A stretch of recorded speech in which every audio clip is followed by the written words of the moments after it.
Evil has a name. Evil has a face. Evil is evil, and it doesn't discriminate. Join me as I explore the 10 crimes that shook Britain, one murder at a time through the shadows of true crime.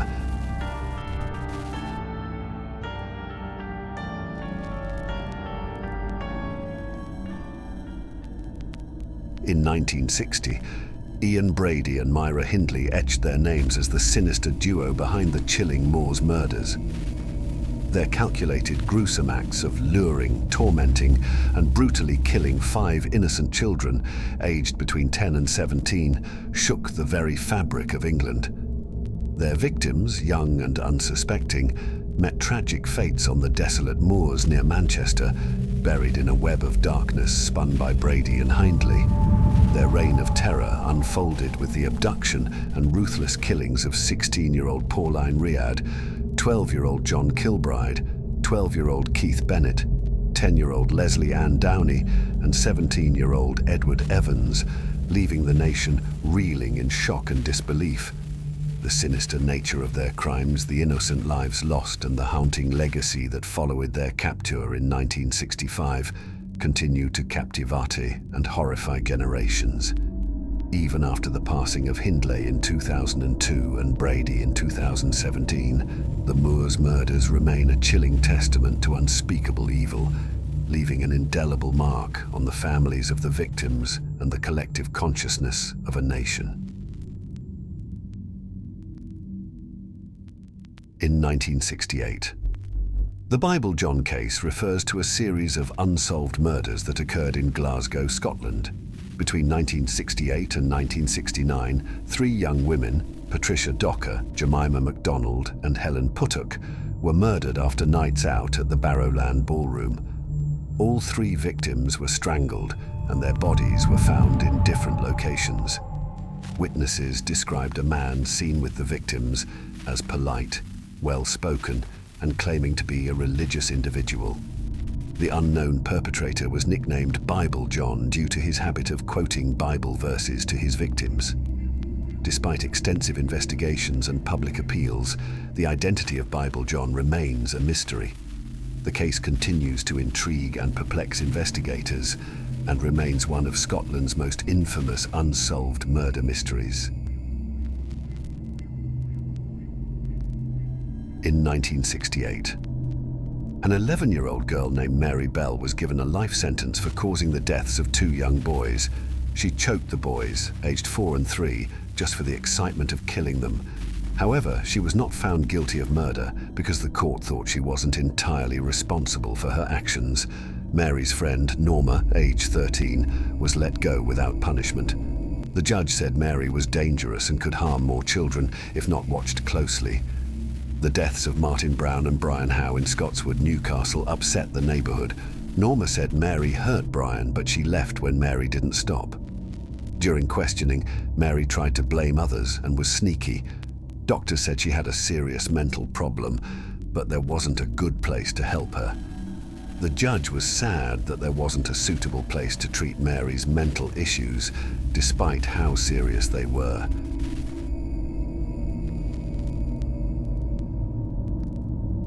In 1970, Dennis Andrew Nilsen, also known as the Muswell Hill murderer, was a British serial killer who terrorized London during the late 1970s and early 1980s. Nilsen's killing spree involved the murder and dismemberment of at least 12 young men and boys. He lured his victims to his home, strangled them, and then disposed of their bodies by dismemberment, often keeping their remains for an extended period. Born in Scotland in 1945, Nilsen served in the army before working in various jobs, including as a police officer. His gruesome crimes were discovered in 1983 when human remains were found in the drains outside his North London home. Upon arrest, Nilsen confessed to the killings, claiming he felt an irresistible impulse to murder and engage in necrophilia. In 1983, he was convicted of 6 counts of murder and 2 counts of attempted murder. He received a life sentence, spending the remainder of his life in prison until he died in 2018. Nilsen's case remains one of the most chilling and disturbing in British criminal history.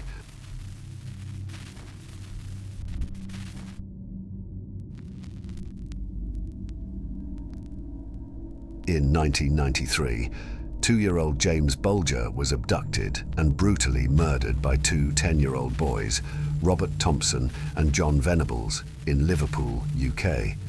Their shocking crime horrified the nation, as James was led away from a shopping centre and subjected to unimaginable violence before his tragic death.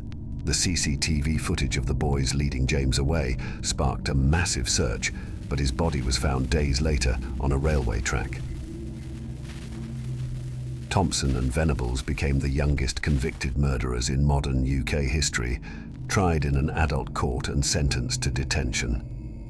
The case raised serious questions about juvenile crime and the justice system's handling of young offenders, leaving a lasting impact on society's perception of child criminal responsibility. James Bulger's heartbreaking murder remains a haunting reminder of the need for early intervention and prevention of such tragedies.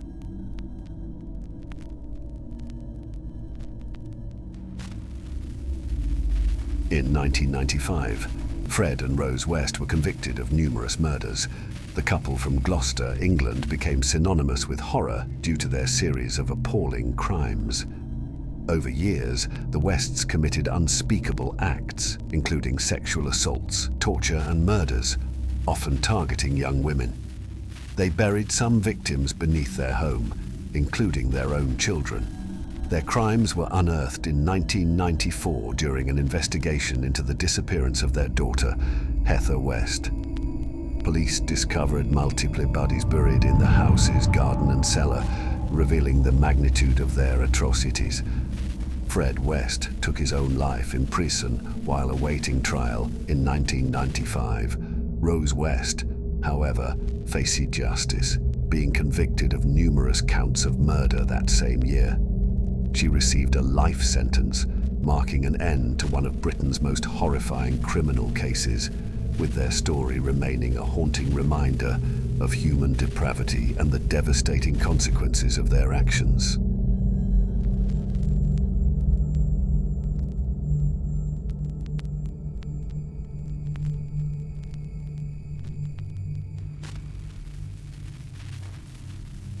In 1996, a devastating tragedy shook England when Lynn Russell and her 6-year-old daughter Megan were brutally attacked while walking their dog in a rural area. Lynn's other daughter, Josie, survived the attack but suffered severe injuries. The assailant used a hammer to carry out the assault. Lynn and Megan tragically lost their lives, while Josie miraculously survived. The case sparked a nationwide manhunt and investigation. In 2001, Micheal Stone was convicted of the murders based on forensic evidence and a contentious confession, despite maintaining his innocence. The Russell murders remain a haunting and tragic chapter in British criminal history, leaving a community in shock and grief.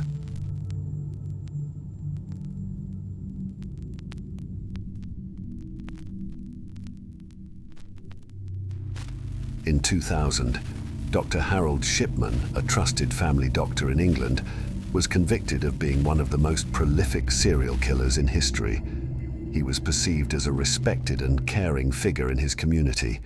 He was a trusted family doctor who appeared dedicated to his patients' well-being. Shipman was often described as calm, unassuming and personable, which made him well-liked among his patients and colleagues. He was found guilty of murdering 15 of his patients, but is suspected of killing over 200.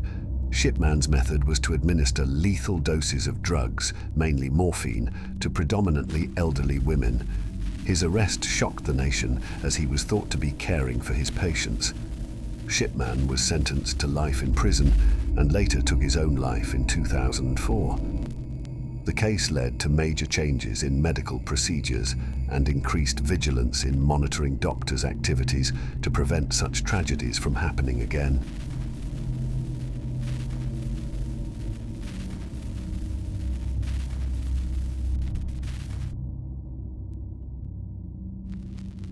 In 2000, Sarah Payne, an 8-year-old girl from England, described as bubbly, energetic and full of life, known for her infectious smile and playful nature, was abducted and murdered. She disappeared while playing near her grandparents' house. Tragically, her young life was cut short when she was abducted and murdered, sparking a nationwide search and leaving a profound impact on the entire community. Sarah's body was found weeks later. Her death led to widespread outrage and a significant impact on UK laws concerning sex offenders. The perpetrator, Roy Whiting, was convicted and sentenced to life in prison. Sarah's case remains a heartbreaking reminder of the vulnerability of children and sparked initiatives to enhance child protection measures across the country.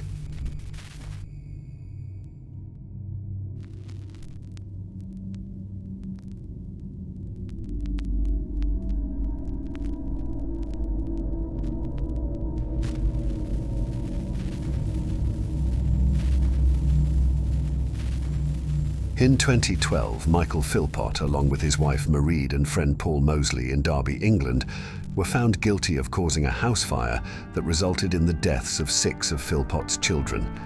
The fire occurred at the family home, caused by a plan to frame Philpott's ex-mistress and gain custody of their children.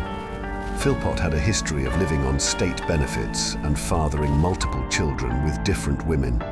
The fire was set in an attempt to stage a rescue that would portray Philpott as a hero, strengthening his custody case. Tragically, the fire quickly spread and claimed the lives of the 6 children, aged between 5 and 13, while another child survived with severe injuries. Following a trial, Michael Philpott, Myra Philpott, and Paul Mosley were convicted of manslaughter and sentenced to lengthy prison terms. The case shocked the nation due to its disturbing nature and the tragic loss of innocent lives. I hope this one burns in hell when he dies,